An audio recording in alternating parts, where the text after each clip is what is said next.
又等明天，明天再見。明天這麼遠，這樣令人想掛念。月色旁邊留一線，日後會寫上我們的詩，如可以。你着墨成圓點，我記敘成圓圈，沉悶風景一息間變小說。誰這刻的視線都只有蒙蒙春天，朦朧中只得你是光線。這句話如何的開始，如何的啟齒，無人知曉的心意。很想接下去描寫初戀，又猶豫心思仍初戀。想知我們如在櫻花都散落時，又會否剛好的中意？待你寫上我們的詩，如可以。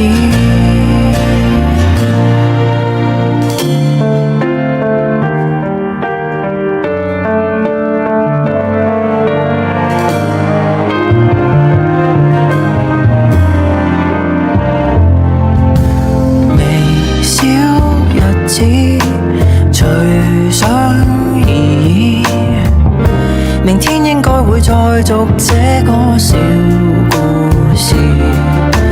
月色還好，還可以，就是太想說我才失語無限次。這句話如何的開始，如何的啟齒，無人知曉的心意。很想繼續去遊這花園，來來回編織成故事。想知我們如在櫻花都散落時，又會否剛好的中意？讓我寫上我們的詩，如可以。